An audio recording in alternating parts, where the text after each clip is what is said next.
Era el 23 de febrero del año 1945, en los ardientes y sangrientos campos de batalla de Iwo Jima, cuando un hombre llamado Herschel Woody Williams recibió una orden que parecía escrita por la propia muerte, una misión suicida, una tarea de la que, según todos los cálculos, era casi imposible regresar con vida. La resistencia japonesa, fanática, implacable, decidida a morir antes que rendirse, estaba provocando un número escalofriante de bajas entre los marines estadounidenses. La avanzada, antes imparable, había sido detenida en seco por nidos de ametralladoras fortificados hasta los dientes, posiciones tan profundamente atrincheradas que eran prácticamente impenetrables. No había otra salida, no existía otro camino posible.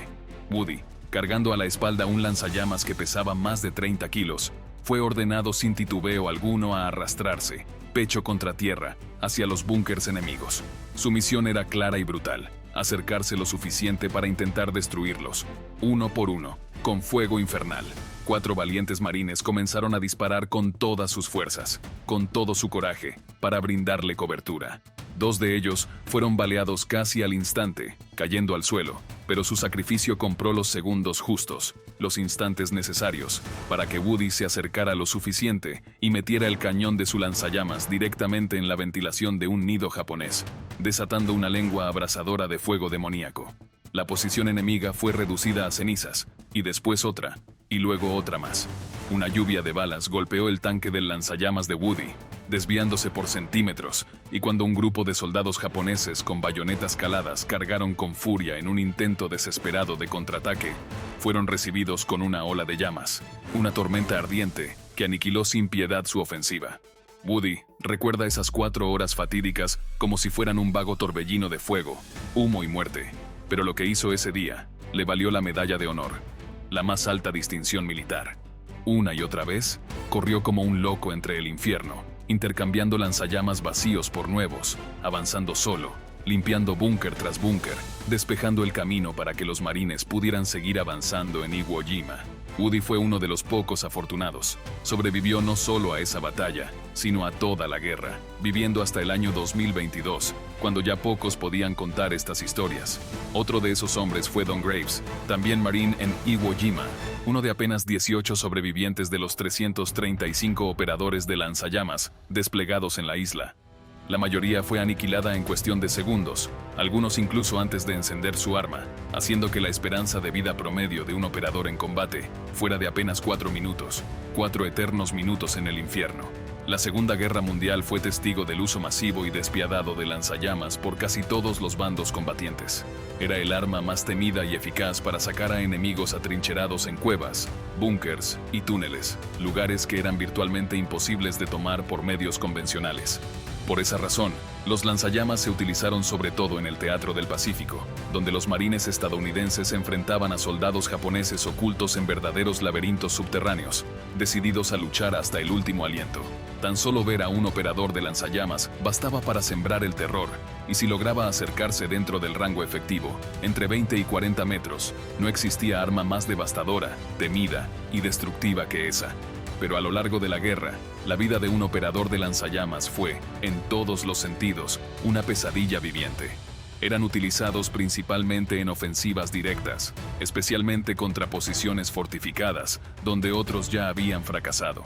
Es decir, cuando cada ataque convencional había sido repelido con grandes pérdidas humanas, se enviaba al operador de lanzallamas como última esperanza, como un ángel destructor armado con fuego. La idea era simple y escalofriante. Un solo soldado, con el apoyo de fuego supresivo de sus compañeros, tendría una mínima posibilidad de acercarse lo suficiente al enemigo para cumplir su misión.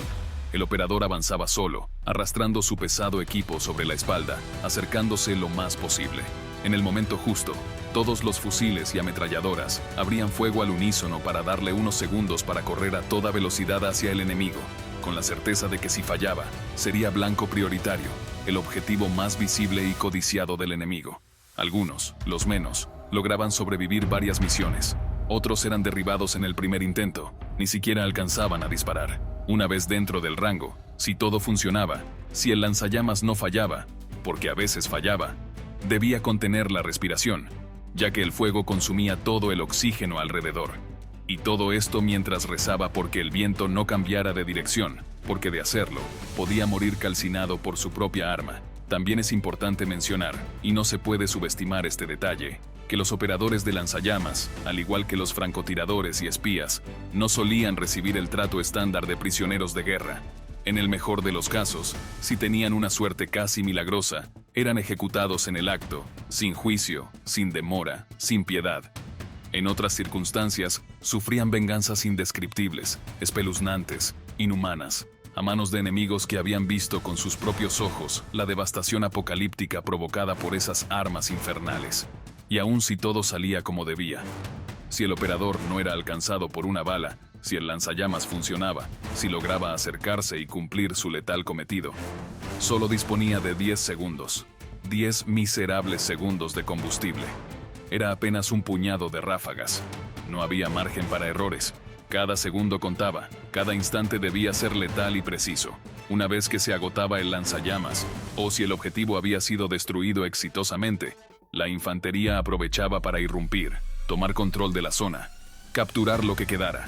En ese punto, el operador corría a toda velocidad, tan rápido como sus piernas agotadas se lo permitieran, buscando la seguridad detrás de las líneas. Si tenía la suerte de regresar con vida, su arma ya no servía de nada.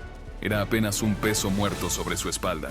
Muchos, para mejorar sus probabilidades de sobrevivir, tiraban el lanzallamas vacío, dejándolo atrás como si fuera una carga maldita. Conviene recordar que el chorro de fuego, acompañado de una humareda negra y densa, podía verse a gran distancia. Una vez que se disparaba el lanzallamas, todos, absolutamente todos, sabían con precisión la ubicación del operador. Incluso cuando la misión salía bien, incluso cuando todo favorecía al soldado, las consecuencias mentales eran inevitables, demoledoras, aterradoras. A tan solo 20 metros del enemigo, el operador veía, oía y olía los horrores de lo que acababa de hacer. Hombres ardiendo vivos, gritos desgarradores, carne quemada, muerte a quemarropa.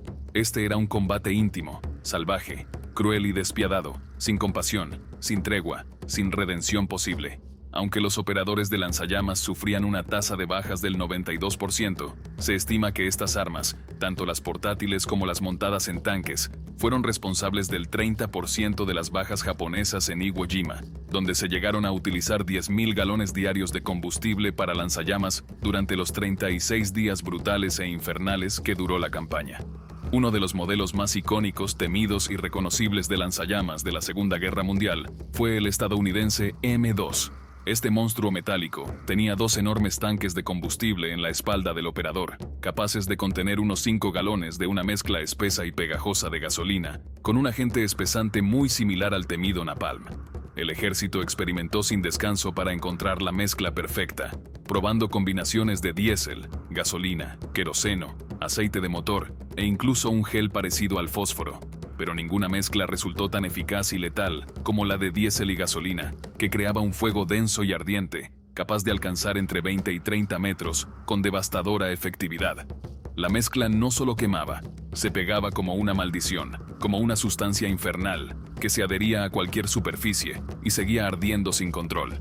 El tercer tanque, más pequeño, contenía gas nitrógeno, que actuaba como propulsor. Al presionar el gatillo, el nitrógeno expulsaba la mezcla por la boquilla, donde se encendía gracias a un dispositivo de ignición, creando una corriente ardiente que lo arrasaba todo. Si te está impactando esta historia de fuego, coraje y supervivencia, suscríbete ahora y únete a nuestra trinchera de relatos históricos que no encontrarás en los libros. El M2, cuando estaba completamente cargado, pesaba más de 30 kilos. Era aparatoso, torpe, con una silueta inconfundible, que hacía que el operador fuera fácilmente identificable, y por ende, el blanco favorito desde lejos. Aunque no explotaba fácilmente si era alcanzado por disparos de infantería, las balas solían rebotar en los tanques de acero. Esta resistencia fue probada por soldados estadounidenses que dispararon municiones calibre .30 contra el lanzallamas sin lograr penetrarlo. Sin embargo, había un punto débil fatal. la placa posterior, ubicada entre los tanques. Esta no era a prueba de balas. Si una bala la atravesaba, iba directamente a la espalda del operador, con consecuencias catastróficas e inmediatas. Al disparar, el operador debía usar una postura adecuada, bien firme, inclinándose hacia adelante, debido al poderoso retroceso y la violenta patada hacia arriba que se producía al liberar el combustible comprimido. Si no lo hacía bien, si fallaba en la postura, el cañón podía levantarse de golpe, fallando el objetivo e incluso, y sí, ocurrió, causar que el chorro ardiente le cayera encima al propio operador. En un caso espeluznante y real, un soldado inexperto, que jamás había recibido instrucción alguna, levantó un lanzallamas de un compañero caído y trató de usarlo. Al no saber cómo sostenerlo, el retroceso levantó el cañón y el fuego le cayó encima, vivo.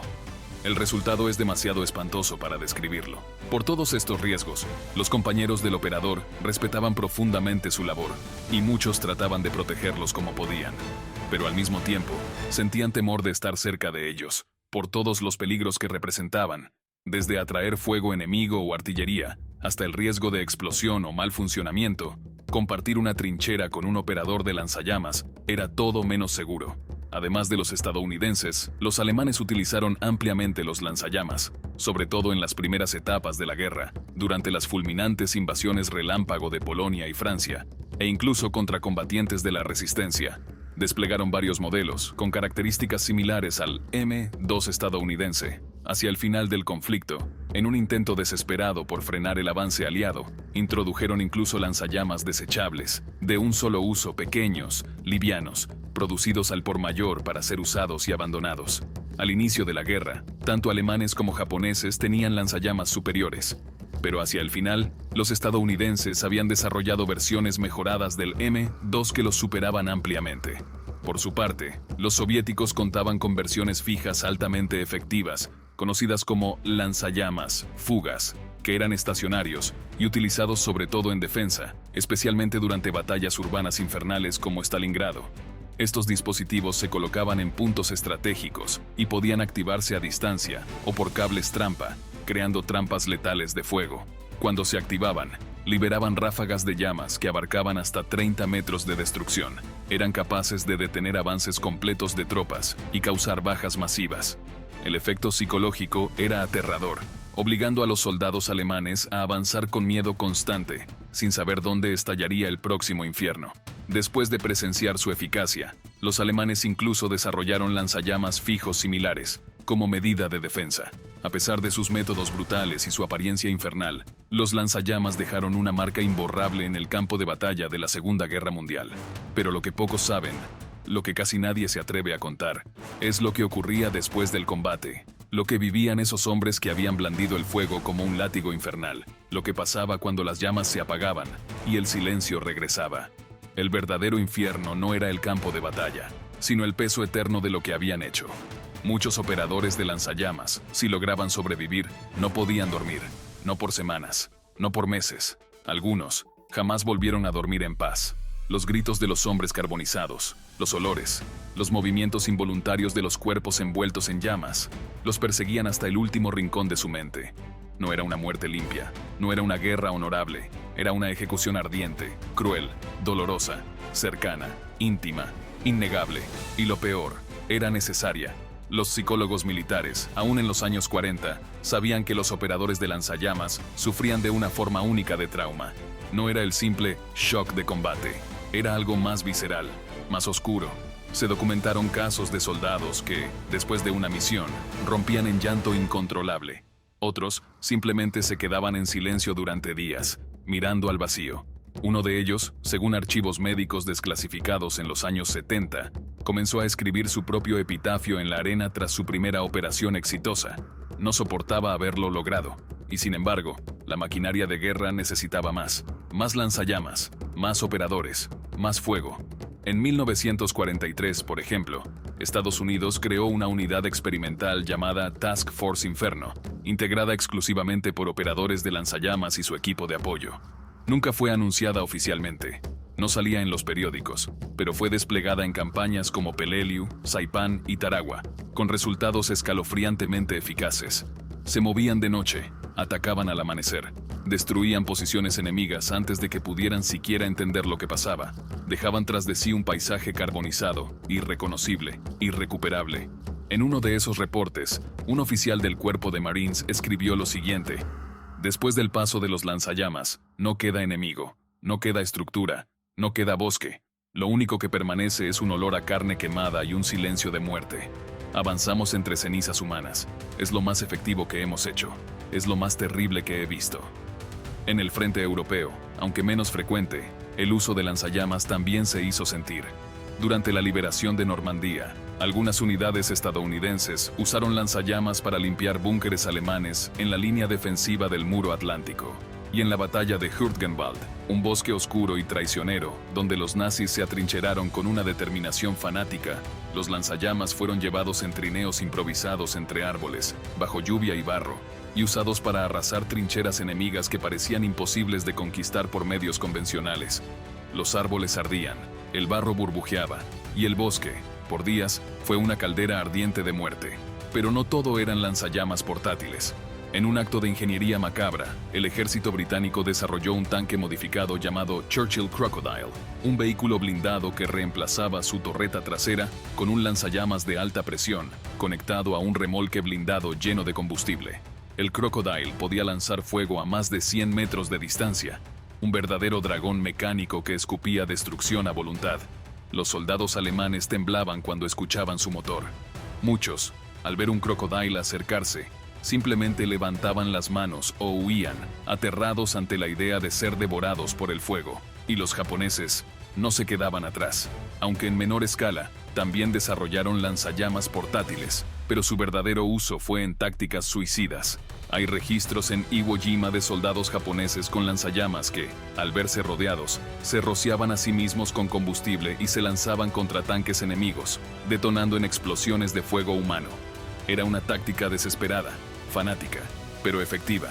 En algunos casos, los soldados japoneses cavaban agujeros en la tierra, se escondían con lanzallamas y, al paso de una patrulla estadounidense, disparaban a corta distancia desde el subsuelo. El efecto era devastador. Cuerpos envueltos en llamas en segundos, confusión, terror, caos absoluto. Pero ese era su último aliento.